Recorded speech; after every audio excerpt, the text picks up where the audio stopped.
Hey, friends, I just want to take a moment and say thank you so much to all the veterans out there. You made this country a better place to live. From Off the Mountain podcast to all of you out there, we love you guys and we appreciate you. Enjoy today's podcast.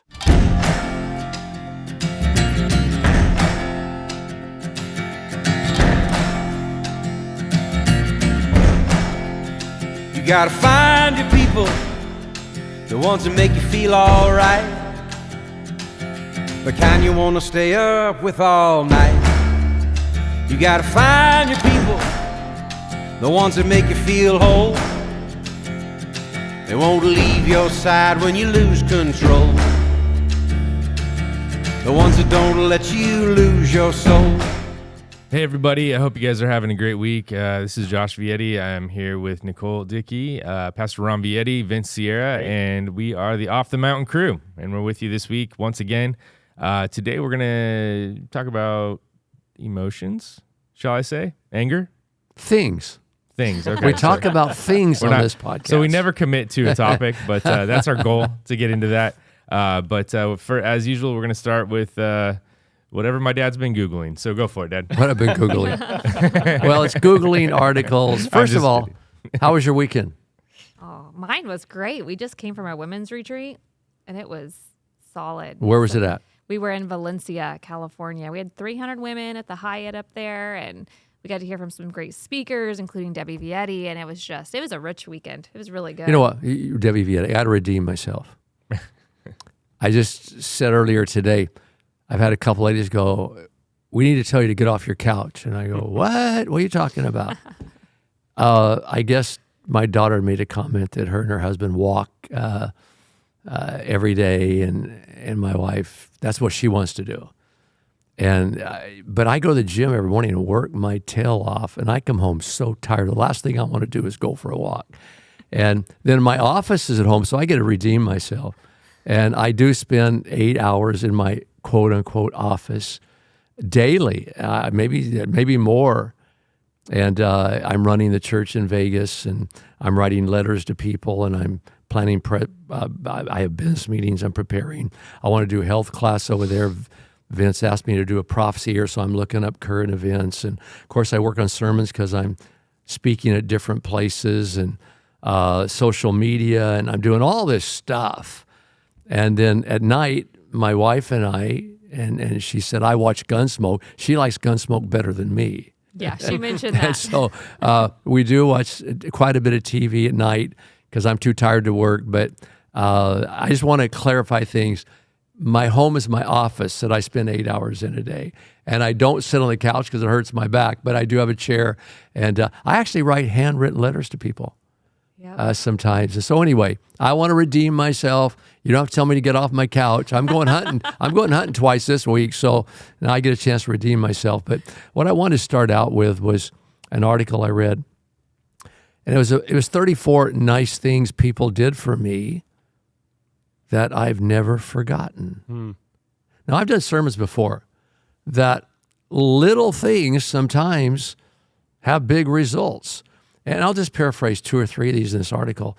A girl said, I was sitting in the library and I was going through a real state of depression. And I was crying and I was hurting. And when I went to leave the library, the lady up front saw me and she said, are you okay? And I said, yeah, I'm okay. I'll be all right. She followed me all the way out to my car and said, really, are you okay? What can I do for you? Now, that seems small, but she said, I've never, ever forgotten that. Mm-hmm. And then another lady said when I was 10, 11, 12 years old, and I'll just tell you the way she said it, said I was in a store buying some candy and I came up short.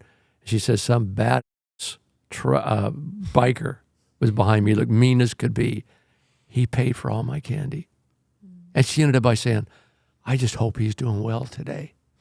And it's stuck in her mind.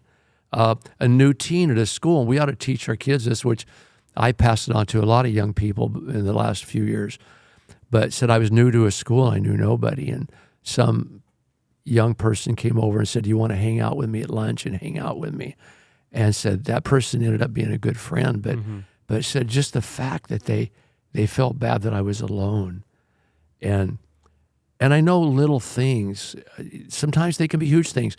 Probably all of us, if given the chance, could name a bunch of defining moments in our life where someone did something little. And in fact, if you went to them, they probably wouldn't even remember it today, but it made a lasting impact on your life. Do you have? I have all kinds of stories like that. I remember one time I had the boys, they were 1 and 3, and I came from Costco buying diapers and wipers and paper products. And I was by myself. And I got to the car, and you've got, 2 kids in the car loaded full. And this guy walks up behind me and says, "Ma'am, I'm going to load up your car for you." And it probably didn't even faze him. I cried because I wasn't sure how I was going to do it because both the boys were fussy. And I just remember that moment because it hit me like in a huge way. Crazy? And he probably didn't even think twice about doing that. If you ask him, he probably didn't remember today. Probably not. Nope. My wife said, she was raised, ended up her dad became a multimillionaire building homes, but he always pastored churches on the side. And when they were younger, he wasn't building a lot, and they didn't. They were poor. And she said one day, she still remembers their names, the Jones family, took me out after church, took me to the mall and bought me a blouse. And now she's this old and she still remembers it. Yeah. I mean, little things. I mean, Josh, I know you won't like me probably saying this, but you do a lot of little things. I mean, I remember precisely, and I've used it in sermons when I'm preaching somewhere else sometimes, you coming home without your shoes, without a jacket because you gave it away. I mean, think of the impression that made on those people. I mean, it's things that we never forget. Jesus tried to tell us, my yoke is easy, my burden is light. It's not about big things. It's about small things. I mean, what can we do during the week? Small things. I mean, and my wife was with me at our 50th anniversary, and this young man came up and anyway, he says, "You'll never probably remember, but you bought me a burrito one day." This was years ago. And I'm just thinking, people aren't seeing this, that little things become big things at the right moment. And we can all do little things. Paying it forward. I don't know about you, but every time I get a Chipotle line anywhere, they have a line, I am immediately viewing everybody behind me who looks like they need their lunch to be paid for. And this is the way of life with me. And I'm not bragging. It's not how great I am because I'm just doing what I should be doing.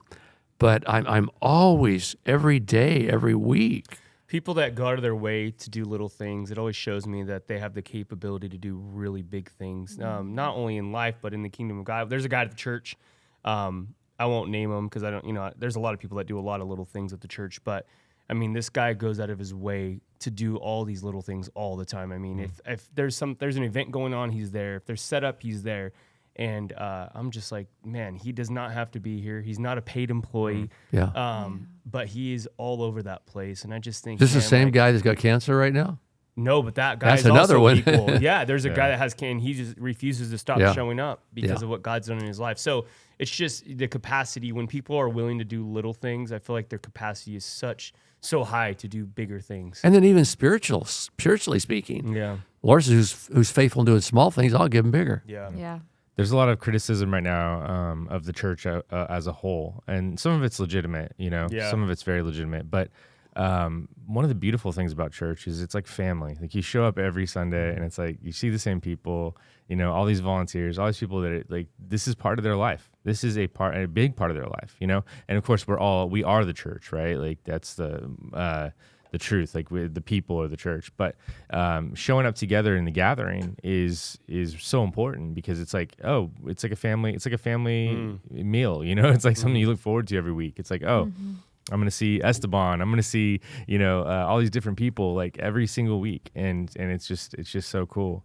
One thing that I remember, Deanna works here at this campus that we're at right now. And her and her husband randomly bought us food one time. We didn't know who it was, and then I found out. I had to track it down, but I think we saw him at a restaurant, just randomly. Hey, how's it going? And then just little things like that. The most recent thing I could think of is just all the little things that my wife does for me. Like this morning, she's so busy. She's in grad school, and she's got a lot going on. So she goes to bed. I fell asleep last night to her typing next to me. You know, she's working. Right. And then I wake up to her typing again, like she's working, you know. And we're going to a little celebration of life today, and I'm like, what am I gonna wear? I'm like stressed out, and I have these pants, and I threw them in the dryer because I don't iron, so I throw them in the dryer and I pull them out, and they just have lint all over them. I'm like, babe, what do I do? And she's like, just grabs them and just starts handling it, like just finds the lint brush and and you know, I know it's silly, but it's like, you know, anybody that's busy has a lot going on, but they stop doing what they need to do something for you. That means a lot. And little things even in a marriage that, you know, I look at all four of us at this table today, and I think I could say with confidence, all four of us have super good marriages, super good. Yeah. And, you know, behind every successful man is a great wife, and vice versa. It could go both ways. So I think we can probably even think of little things our spouses have done that, you know, was far beyond what they had to do. Yeah. And little things. I mean, the other day, I got two illustrations like this. And I don't know if it means anything to this guy or not, but, you know, we can pay it forward. That's one way. But another way is live with your eyes open. That's what you have to do. Be present. I was driving down Oak Street coming from, I went to the mall to walk in the morning. And I saw this guy sitting out on a bus bench in front of the hotel, and it just didn't fit. He didn't belong there. I just felt it. And I got just burning in my heart. I went for 3 or 4 blocks, turned around, went back, and I said, hey, can I do anything to help you? Anything? He said, no, and he put his head down. I said, buddy, I don't know your life story, but you don't belong here. You need to be somewhere else. And I don't know if that meant anything. And then we were going through another one that just, and I'm just saying, be present. Debbie and I was going to Las Vegas because we have a ministry over there, and we went through Barstow, and I saw this young lady with 3 little kids walking down the street. I told Debbie, I'm turning around. She said, wait, turn around. I said, we got to help this lady. We got to help her. And my wife said, Ron, you know, you're kind of late. You know, you need to do this and this. And she was just stating the facts. And I said, no. She said, you're going to scare them. I said, no. Anyway, I left. I didn't help them. And I'm not kidding. I grieved for over a week. In fact, so much so, and we were coming back through Vegas. I said, can I drive up and down Barstow? I'm praying I see her again. She needed help, and I wasn't there. And so I think just if you get yourself in the frame of mind that you're going to live this day and be present where you're at, but then you got to watch too. I saw a lady in the gym a while back, and she was crying, it looked like, and I just kept watching her. I went over and I said, ma'am, I'm sorry. I've got to help you. He says, what's the matter? It was just the shape of her face. She wasn't crying. She just had a face shape where her mouth went down and everything. But I tried. And she said, what makes you think I need help? I started to say, because your face looked like you needed help. And I couldn't say that. And so, you know, you might make a fool out of yourself sometimes, but well, expressions are kind of formed by our emotions, right? Like you see people that are like always smiling. It's because that's a habit. It's like they've gotten into that habit of doing that. You know, it's like working out. It's like, you know, but the opposite's true too. Not change subject, but do you think sometimes if we're bitter people, our face will start taking that shape? Yeah, I kind of think so. I mean, it's you don't want to just blanket statement that, because some people, you know, they just have that face. There's a term for that okay. face, but I just you know, it's tough because I go into deep thought a lot, and I just know I have no face when I'm in that deep thought mode where I'm just milling through things. Same, yeah. Right. And I'm not, you know, it's not that I'm emotionless. I'm just thinking about stuff. In school, they showed us a picture of all these different facial expressions, and they're like, tell us which one's happy, tell us which one's upset, tell us which one, you know, and the point was you can't really tell. Like, that was the point. And so we think we can tell, and I think like I think we're 70% accurate with. Have you ever had a time where you go, "That's a really nice person," and it's just their face. You haven't talked to them, just the way they kind of got a glow, and you go, "I know that's a really nice person." Yeah, for sure. I mean, and I shouldn't give myself away. I just said I don't watch TV all the time, and I don't sit at the couch. But the guy that leads Price is Right, Drew Carey. just looks like a nice guy. From a smile, Seems yeah. I didn't know just the way he talked. Yeah. You just think you meet that guy in the road, and that's the same guy that's on that show. You know, I know really there's, nice guy. There's a lot of hate for this guy, but Shohei Ohtani seems like the nicest guy in the is world. he nice or what? Like when he hits like a foul ball into the stands, Yes, he goes, "Oh." he makes like a He cringes, like, going, no. "Oh!" And if he almost runs into somebody, just even runs it, "I'm sorry, I'm sorry, Yeah. I'm sorry." Most nice. courteous guy I've ever seen. That's why he makes the huge salary, and I don't belittle him for that. If it couldn't happen to a nicer guy, he Well, looks so nice. It's a business, and that business move paid off. So, you know what I mean? Yeah, but when he does hit a foul ball, he cringes like, I'm sorry, you guys okay over there? Yeah, he'll actually stop and go over to people Yeah, and say, are you okay? yeah, That's just so cool. I know. So let's talk about Shohei. Let's don't go back on the Dodgers. But, you know, you can't be too busy for little things because little things very often turn into big things. I mean, again, I wrote down, just jotted some notes in front of me, and I wrote down a bunch of examples. And I don't have time to read all these little times in my life Yeah. that somebody's done something really nice. So little, I guarantee you they won't remember it today. Well, you mentioned time, and I think that's important because you do have to make time for yourself to be available to people. You know, Yeah. if you're always in a hurry, you talk about this a lot, Pastor, in sermons in the past about having margins in your life. And if you're always, 5 minutes late to your next meeting, it's really, really hard to take that time to stop or go out of your way and pray for somebody because, you don't want to put the next person out. And so having those margins in your life. Margins are crucial. Yeah. Yeah. Because you won't have time to think. You think about, just times in your life where you're like, I want to help that guy push his car to the road, but I got to get to my next meeting, And it's like, man, we should have 5 extra minutes to help somebody on the side of the road. I got one on that one. I was up Highway 58, and we were going somewhere, and I had another person with me, and we needed to kind of get there. And again, I drove by this young couple, and they had their I don't think if their hood was up or what, but they were walking around, probably 25. And I went past them, and again, this is the way I walk. I just felt I need to go back and see if they're okay. And I went probably 3 miles down the freeway going, I need to go back. Finally, I turned and went back. And I said, hey, you know what? I felt God wanted me to come back, and they just went crazy. God, we were sitting here praying that somebody would stop and help us. We've been praying, watching all these cars go by. We don't have any money. And they weren't these people that's trying to use you. They just says, we need to call somebody. But anyway, it worked out into a huge God story. They said, can we get your number? We got to write you and tell you what this means to us. And I gave them $100. And again, I just think we got to do as much of this as we can. They were actually praying, God, please send someone to help us. And you come back and say, you felt God put that desire in your heart. Listen to this story from this weekend. Okay, so one of our leaders loses her phone in the bathroom. She's left it on the stall, and the phone now is turned off and it is gone. It's no longer in the bathroom. So we are all praying that this phone would be found.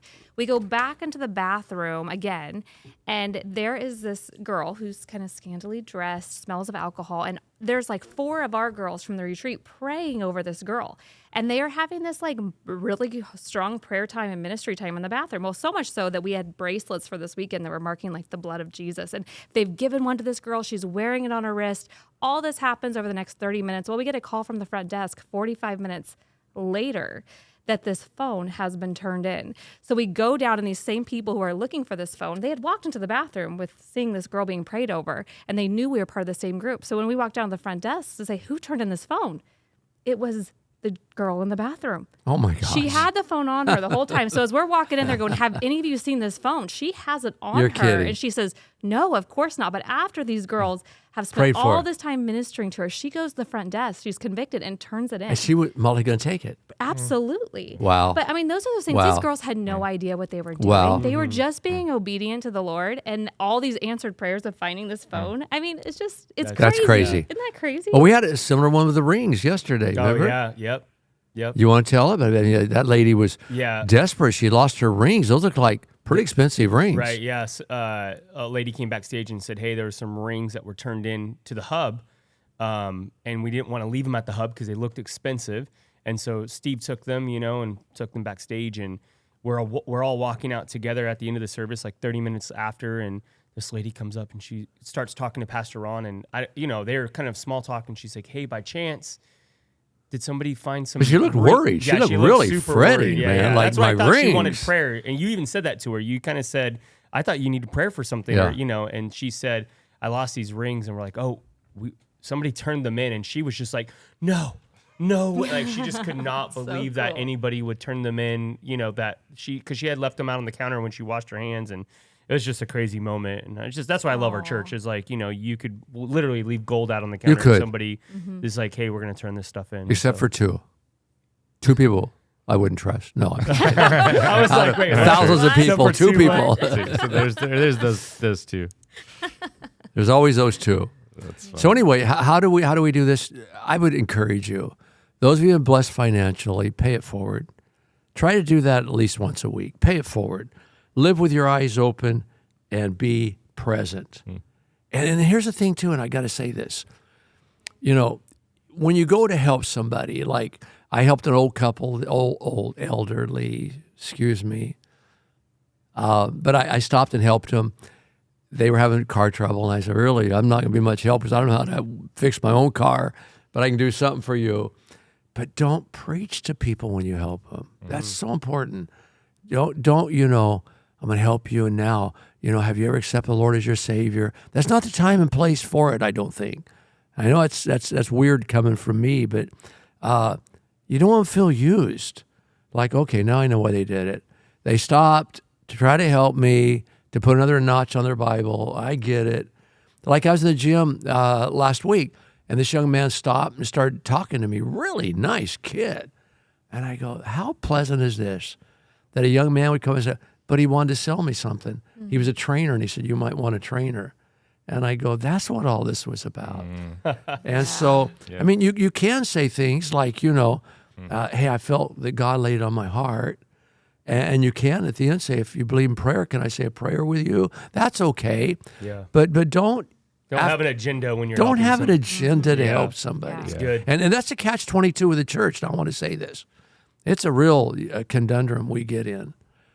But when we go out and do these plus ones, we want to take a camera with us. But then I always struggle with it going, but with the camera, they're going to think, now we know why you did it. Right. To advertise your church. Yeah. But the same token, we want to show the people what their dollar did. Right. Yeah. And I've always wrestled with that because you don't want people to feel used. No. There was an old song in the 60s, what the world needs now is love, sweet love. Yeah. There's just too little of it, the song goes on to say. Legitimate love with no hooks in it. But yet, and so I think you're going to have to continue to wrestle with that because you do want videos to show the people where their money's going because then more thousands of people will give if they see that. Well, some but at the same people, time, you don't want the people to feel if used. you're out doing a project, some people they'll let you know. They don't want to be on film. And we're very asked. Respectful. Yeah. And we asked, asked, like, hey, would yeah. you like to share? Yeah. Or, is it okay if we shoot this from far away? Right. Whatever. And people are very kind. Yeah, I just say we usually. want our church to see. But could you tell our church what you just told us? And so It is if hard. you do it right, because It is hard, but if you don't do that, the people won't give. Yeah. And so it's a tough one. But also, and I don't know if we still do this or not because I've handed more of the organization over to you. But man, if I had my way, and I'm going to talk to the Vegas campus about it, we should be writing loads of prison letters to prisoners every week because Jesus commands us to do that. Yeah. He commands us. And I heard a story a while back, it'll break your heart. They talked about, a guard told me that there was this one guy said, if you're writing prison letters, could you write him? He never gets a letter, never. I said, I feel so bad for him at roll call when they get letters out. He never gets one. And I can tell it really hurts him. And so I think these kind of things, we need to renew that. In fact, I'd even broadcast it. Anybody know anybody in prison out there? We'll write letters. Because it'll go. And what really disappointed me more, I guess, and I let this happen, is people would just grabbed them and they went with them. And a lot of them were addressed to me personally. I heard you on the radio. I read your book. Hospital teams used to be huge. I went to the hospital one day, and to tell you how it works, I went to minister to a guy, and he didn't really want me there. I knew he didn't. And I kind of forced myself, can I at least pray with you and tell you about salvation? I left feeling like a failure. But it was some years later, a guy said, I was on the other side of the curtain. I gave my life to the Lord that day. Wow. I listened to That's what you so said. cool. And Yeah, we still do. do we do You all know that? what's you know what's really really cool, and I'm gonna plug it because I can. We're in Bakersfield, California. For you guys that are listening, there's a lot of people. By the way, thank you. We say it all the time. Thank you so much for listening. I just saw the map today. Like we're hitting people in New York now, up in the eastern part of the United States. So thank you. But if you're local to California or even Bakersfield, California, we're doing this thing this month called Thankful Saturday, happening August 22nd at Mill Creek Park. And all these opportunities are there. Like we actually have teams going into the hospitals that day to pray for people. We actually have a whole station out to not only give Bibles away to prisoners, to send them off to prisoners, but a letter writing station at the park that you can come down, write a letter to a prisoner. And, so it's really, really cool thing that we're doing out at Mill Creek Park. But yeah, so I wanted to plug that for people to get involved. Because you might think on a Saturday, oh man, they don't need my help. There's a lot of people helping, but man, like an opportunity to go hand a brown bag out into the community and pray over somebody. You may have the opportunity to go into a senior living center and hang out and play bingo with some seniors. There's all these little opportunities. Go out and play kickball in the park with the kids. Yeah, all these things, they add up. It's not even about people that are traditionally in need as we think of. Right. Everyone is in need in a way. No, I mean, always. So like you might show up and you might minister to another volunteer. You just don't know. And so a lot of it, like that's what was cool about going to Mexico when we used to do that is just the relationships that were fostered. And the things that we ended up bonding over, it was like those moments lasted forever, Yeah, Josh, I'm a firm believer in that. Because I used to tell people even about Mexico, okay, go once a year or do something once a year, big deal. Right. Do it all the time with consistency. Yeah. I mean, if we could, and I'm sure we do, but the prison letters every week. The hospital calls every week. Well, you got to start a habit somewhere. You got to go. You have a starting point. Some people have never, taken the time to actually get involved in anything like this before. Like, oh, how do I do that? How do I get involved? And so these moments like Thankful Saturday or these serve days that we have during the week, this happens all like you said, this is happening constantly in our church every week. But these moments are for our community to get together and have a dive-in point where they said, hey, I've never done anything like this and I can get involved. This is my first time my family's ever served or, Well, let me add to that. I used to tell people, and I said it 2 or 3 times, this does not sound good, and it probably needed more explaining. But I said, you know what, can I say something? We have this Mexico ministry. Every weekend we went down, every weekend, because I wanted to foster relationships. I didn't want them because I tell some people that, you get on once a year and they say, well, you handed out 30 Bibles. Yeah, and they probably sold those Bibles after you left. They knew what to do to get your money or whatever. But when you go down and foster relationships in an ongoing way, and I said something, I said, you know what, this might be what you're talking about, Vince. I said, really, in one sense, I don't care about the people in Mexico as much as I care about what's going to happen to you when you engage in this ministry. Absolutely. Because if you get blessed to see the vision, then you'll do it your whole life. And that kind of is right in a way, and it's wrong in a way too. Well, my son, he actually bought your Jeep from you, which was awesome. Right. You sold him your Jeep for a really good deal, and that's his Jeep. And I'm like, son, you have to change the oil yourself. That's not a car that you drive through and they're going to change the oil. It's an older car, and he's just like, okay.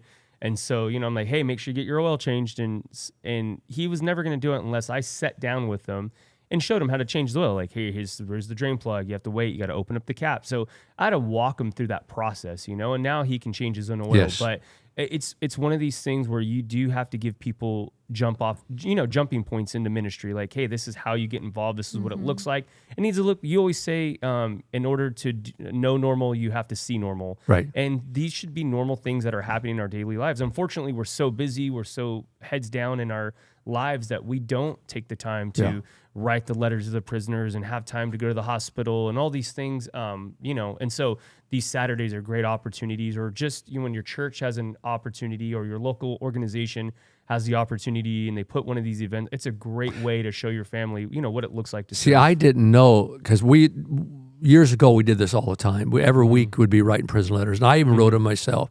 But what would really be cool to add to that now, once you do that, say, by the way, we're starting a ministry starting next week where we'll do this every week, and then broadcast to our people, because we did it for years, but like everything else, it just kind of fades away, and we forget to keep doing it. We have a guy in our church. This is fun for the podcast. When you have a church, you have a lot of diverse people, but we have a guy that who runs our prison ministry, and he writes letters. He meets with people to write letters every week to prisoners, but his name is Tony. And he actually went to jail. He was in prison For murder, for wasn't murder. That's why I said. So this he's been there. He's, and so for him, he's super passionate about it. So it's cool. And some of you guys, you've been in addiction. And so these are all ministries that you can jump back into and give back to. So, Yeah. Our church is a little different. Our East Campus, Northwest is more normal, but you can go back and say, see the guy Nobody's back there normal. doing Yeah, that? That guy back there went to prison for murder. This guy over here broke into houses. And this guy here stole the mufflers off of cars, the catalytic converters. And this guy, that's just the kind of church we are. But going back to this topic before we leave it too, another ministry, and people can take ministries on. Now, I used to give my books to Laredo jail facility out here. And I told somebody the other day, I said, could you see to it that they still have my books? Because they love the books. You talk about small things. I met 2 guys on the street, 2. Random run-ins. For example, I'll give you one. This is a God story. But I was at a hospital a few years ago, and I was going to visit somebody, and this dude approaches me, a really rough guy, and he says, hey, want some money? And I went over to him, and he was so rough looking. A lady told me later, said, did you see me? I was hiding behind the car over there watching. I thought he might hurt you. And I said, what do you want? He said, well, I just got out of prison, man, out of jail, and I've been there a year, and I'm on my way to Delano or whatever. I need money for a bus ticket, and I'm honest. That's one thing I do. I said, look, dude, I'm going to tell you. Usually I don't help people like you because you're gamers. And I said, I'll tell you what I'll do. I said, could I pray with you? He said, oh, you bet. And I said, okay, I'm going to pray something very simple. Father God, if this guy's right on, if he's right on and he's legit, you discern that in my heart. Help me see that. Talk to me in my spirit and give me a good feeling about him. And that's all I'm going to pray. In Jesus' name, amen. He said, amen. He said, I'm a Christian too. I said, yeah. I said, what's your name? He said, Darren, whatever. I said, Ron Vietti. He said, Ron Vietti? I got saved through your book, Conspiracy of Silence in Prison. And he hugged me and wouldn't let me go. Wow. Yeah. And That's pretty wild. and so, and I met another one almost identical at the Taco Bell down by the church. I got to talking to a guy, and anyway, he said, you're not the author of that book. I said, I am. They said that book is real popular in Laredo, jail facility out here in Wasco. My friends, I got a friend or two that get New York bestseller. I get most favored in the jail, But I want to make sure, and I told somebody in church, they make sure they have books. So we give them to them free, and I don't think anybody's checked out there for a long time. But going back to, I want to say one more little thing, and then say something else, and we'll move on. But little things. What little things? I will never forget. At my dad's funeral, I looked around, and a guy named Russ Combs, that now lives in Tennessee, was at my dad's funeral, or it might have been my mom's. He didn't know them very well, if it hardly at all, but he came for me. And I told him, I said, you will not believe what your presence here means to me. Yeah. This is like cool. And so we never think about that. Going to a funeral, just being there. You don't have to say anything or do anything. Somebody says, I know you don't even know my husband or my granddaughter or my grandson or my father or mother. You came because you cared for me. Took time out of your day. And of course, the Lord told us to establish our church in Isaiah 58. I didn't even know what that was when he told me. I was in the shower one day. I was 20-some years old, singing, praises the Lord. And the Lord says, and I knew it was God, and I know people have a hard time that you really hear God. Sometimes when a dominating thought comes into my mind, it stays there, and it won't go away, won't go over and over and over. Holy Spirit does live within me, and I think, hey, this might be God. And it says, my people worship me with their lips, but their hearts are far away from me. And said, read Isaiah 58. This thought went over and over my mind. I don't even know why Isaiah 58. Have you ever had thoughts just come out of nowhere? They just, boom, they're there. Anyway, it basically says, if you go out and help all these hurting people around you, I'll become the God you want me to be in your life. But it means a lot to me. Again, Nikki, think of one of your boys, grew up, was out on the street homeless in some big city. Yeah. And you didn't even know where he was at. And your heart bleeds every day. And then some dude calls you someday and says, hey, I got a hold of your number. I found your son. He's been sick. I'm taking care of him. He's doing better now. I found him a job. I make sure he has food every day. What would your attitude be to that person that called you? You'd be eternally grateful. I mean, I think a lot of people are intimidated by serving because they're like, well, what if they ask me about this or whatever? I have to have deep conversations. Right. And I think we forget the power of just being with people, like sitting with people. Like I hear so many people that will just go sit with the homeless and ask them honest questions about their life and how much that means to them, that they cared enough to just talk to them. Or people who are grieving and you don't have the words to say with them, but they just sit and hold their hand while they grieve. I mean, there's just so much power in just the presence of being there for somebody. Not even. Nikki, you just hit the nail on the head. I've said it before and you've heard it. And I do believe these spiritual moments where God really visits you. A lot of people don't know, and I don't know, Vince, if it's on the internet you can find it or not, when I dressed up like a homeless person. Yeah. It should be on the internet. And I know other churches have done it too. I did it a way back. It was a thought that came to me. And as I sat out there that day, I had a whole, I guess you call it a spirit revelation, a spiritual vision, revelation, give it any term you want. But I mean, it overwhelmed me because I had was given 20 some waters that day, and I had a whole wad of cash in my pocket people gave me. But something deep inside of me cried out, I don't want your money. I want you to ask who I am, how I got here. Be concerned about me. Don't just throw your money at me, your water, and walk away. I want someone to care about me. And I don't think that was normal to have that deep revelation thing happen to me. Yeah. And we're all too busy today. We're just too busy, and sometimes we're not there to see these moments. Yeah. That would mean so much to someone. I want to be that person. Yeah, me too. I think just good intentions in general, and I agree with you. Like, I think when you can sit down and have a conversation, when you stop and talk to somebody, it means a lot to them, homeless or not, or whatever, displaced people or where it means a lot. But sometimes, like Nicole said, I love that you brought that up, Nicole. Some people don't know what to do, so they don't do anything, right? They're so paralyzed, like, oh, I don't know. Should I buy them food? Should I give them a water? That seems disingenuous.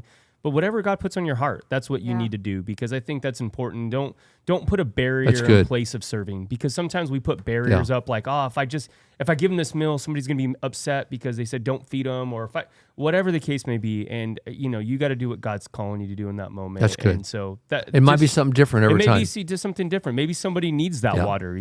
They desperately need. Maybe somebody else needs water. a word. 100%. That kid on the bench outside that hotel, you don't belong here, buddy. Go home. Go home. But, and again, that 5-second rule has helped me so much, that Tony Robbins' wife brought out. I'm driving down the road and I have this thought going, I think I should do that. I think I should do that. 5, 4, 3, 2, 1, turn around. Turn around. And, but Vince said earlier, margins are huge. Yeah. If you don't have those margins, then you can't always do it. Yep.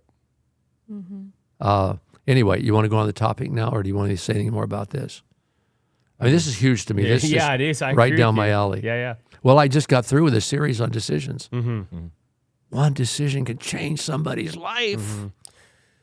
Something that was small, and I talk about this one. I brought it up in church before, but when I was a kid, I lived in the back neighborhood of the church, and I was kind of I wouldn't say a trouble kid, but I was, a little bit obnoxious in my neighborhood.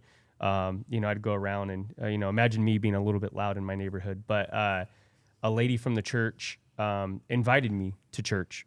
And that decision changed the whole trajectory of my life, And so I think, when you talk about decisions and you talk about little things, for her, it probably didn't mean a lot to say, hey, we'll start taking you to church on Sundays. No big deal. But for me, it's the biggest deal. It's the biggest thing that's ever happened to me. And so, don't underestimate the power of inviting somebody. Don't underestimate this is not a big deal. Inviting someone, it can completely change somebody's life. Yeah, and it changed your life, changed your kids' lives. Yeah. And it's just going right down the wire now. Yeah, I mean, even it's going back generations. My dad has a different perspective on life. My mom is in a different place in life. And so, when you think about something so small, you're like, oh, inviting. And Nicole, I just can't get off that, the barrier of getting people to, we have these little invite cards. And I'm not saying this just for our church, but we have these invite cards outside of our church that say, hey, invite somebody to church. And we're always just, the idea of inviting somebody to church seems like such a big task. I want to invite my coworker because we're afraid of the conversations we're going to get in. Yeah. We're afraid of the accountability we might be held to. But in the same word, that little just like, hey, have you checked this place out? Can just cause, you throw a little pebble in a pond and the ripples go for a long way. You're afraid that you invite him to church. He goes, you know why I don't go to church? You go, I don't have time for this. I just invited you, Right. And then I saw somebody the other day, Josh, from Valley High, and I couldn't believe it. They said, remember when you used to make us peanut butter and jelly sandwiches? I said, I do. What it was, we had a very successful high school for over a decade, and we took a lot of kids, and kind of selfish, but I remember these two kids we brought in, and they couldn't afford Christian high school, but they were great football players, and I kept that in mind. But we really didn't turn anybody down because of finances. We just didn't.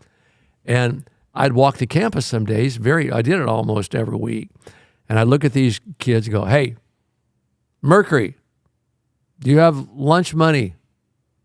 Tomas, do you have lunch money? And they look. I said, no. Or do you have? They didn't have lunch money. I said, we'll have some peanut butter and jelly sandwiches for you. I'll go in and help the guy staff. We'll make them. We did this regularly. Yeah. And some dude told me today, you remember when you made us the peanut butter and jelly sandwiches? We didn't think anything of it. We just wanted to play football on Friday night, man. Get out there and help us win these games. But that meant something to them. Yeah. I was just telling Josh, just to attest to you weren't just going after football players for free. I was just telling Josh the other day, what a blessing. My family could never afford to go to Valley High. And I remember, I went 1 year and my parents were like, we can't keep doing this. And the church flipped the bill. They said, hey, we want Vince to keep coming here. And that meant a lot. I was just telling Josh how much that meant to me, like that the church was always looking out and they were doing that. And I remember, because we were in that same situation. It's like, oh man, lunch money. I remember you would have the staff go out and get just a ton of tacos and burritos for kids at lunch, and they would show up. And there's so many of us that didn't have lunch money, but we'd get a burrito for lunch, and we're like, dang, like this is so cool. Like, so yeah, the little things you don't think people remember. I remember all that stuff. I'm like, man, like that was back in the day when like public schools didn't give out like free lunches. No, so it was like a little different back then. And then again, that was just a joke about football. No, obviously. I know. But we were number one in the state one year. Number one in the state in our division. No, it wasn't because of me. So poor Josh, you played both ways, never came off the field. You offense, defense, and took punts. And so, but we got number one in the state, and I was so proud of that. Yeah, my highlight was they used to have this thing called Hit of the Week. They still do, I think. Do they still have it? I think they still have Hit of the Week, don't they? I don't Maybe know. they don't. I'm surprised if they do. I don't know, but I was the one getting hit one year. You were the hitty of the week. Yeah. We saw the Hit of the Week, and we go, that's Josh. They just hit Josh. They would show it over and over. Boom, boom, boom. I'm like, and I was in the studio. Aren't you glad we got social invited. media? We got invited to the studio, so I'm sitting there. Aren't you glad that social media didn't exist then? Your friends weren't sharing it around on their phones. Gosh. Could you imagine? Yeah. Oh. I got heckled for a while. Those were fun days. I miss those so much. You see people going through stages of life, and it's there. I spoke with a guy the other day, and he's in the stage of life of becoming elderly now, and he said, man, it's so lonely. I don't fit into anybody's lives anymore. I said, oh, I know. That's the stage you're in. You have to find things to do. But there are stages of life. And I don't know what the comment I was going to make with that, but long story short, I know I was going to say, that was a stage of life that I had so much fun with. And that's when, of course, Josh was into sports and Tara was into her things. And it was so exciting. Now we're at a stage of life where it's an empty nest. None of you guys know that yet. I think there should be classes for each stage of life to prepare people for it, going, okay, you're entering a new stage now, and here's what you need to be ready for. There were times, and that was in our last stage, when we would have the family come over when the kids are little, and they'd leave, and I'd look at Debbie and go, it's too doggone quiet in this house. I don't like it. These kids are gone. And so anyway, that's a good podcast just on the stages of life and what to expect. Absolutely. But we can. I'm still thinking about Josh's. I remember the hitty of the week, and I remember they're all Robert. A couple guys were on the thing, and they were just all like looking at you, girl, laughing, and you were just like, "Oh man." Yeah. I just remember like local TV. Yeah, local TV. Yeah. I remember seeing it. I just Josh, you probably had three Sorry. concussions. I remember a time Josh got hit. That wasn't the hit of the week. It was another hit.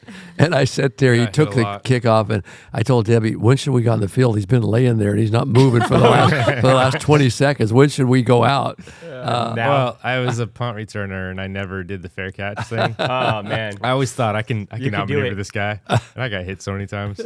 I got nailed. it's good. Did you ever break free though? Did you ever get one where you like? No, No. I don't remember. Yeah. He got one If though. you got hit, you never would remember. We were out of town playing. He got one catch. He played wide receiver and made it all the way to the foot line. Got tackled on the foot line right before the goal. We ended up punching it in and winning that game.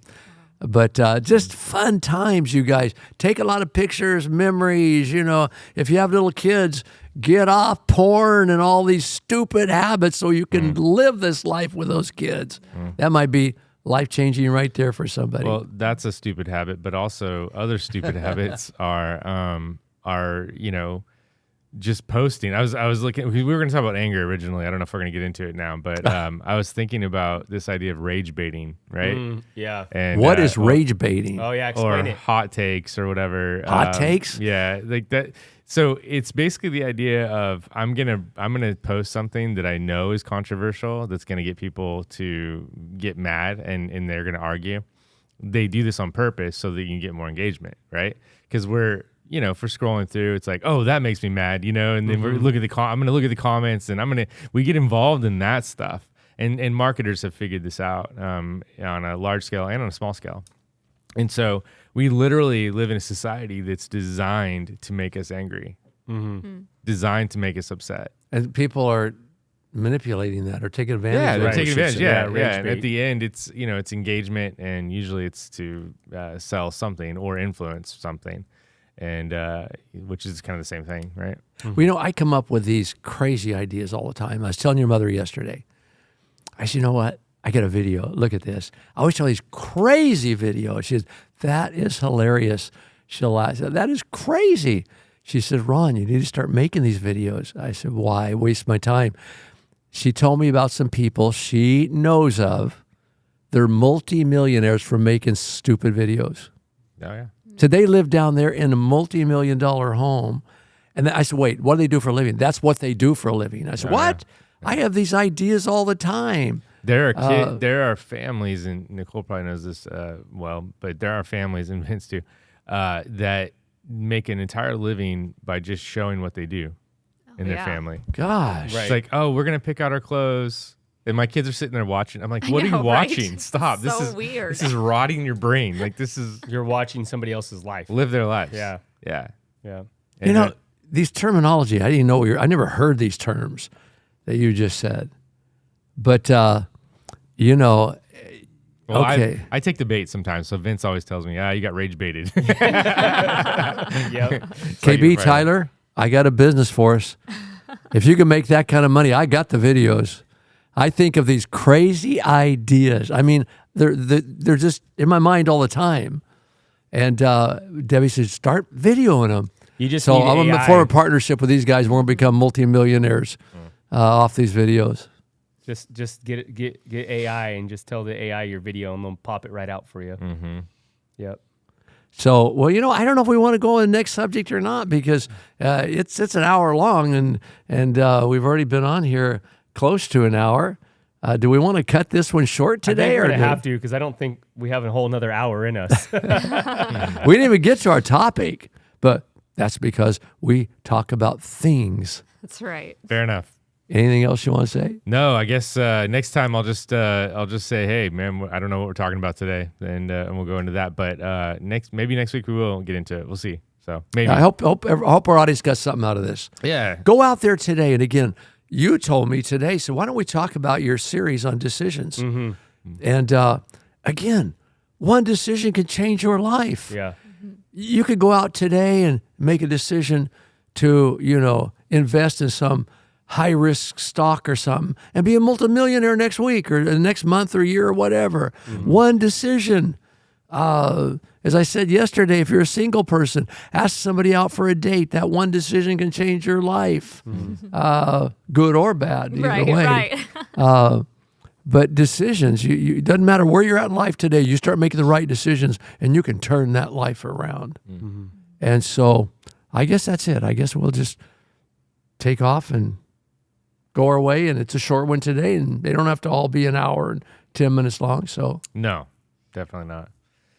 Well, you guys have a good week, and remember to just love the people around you, especially. Yeah. So we love you guys, and have a good one. Yeah, we love you.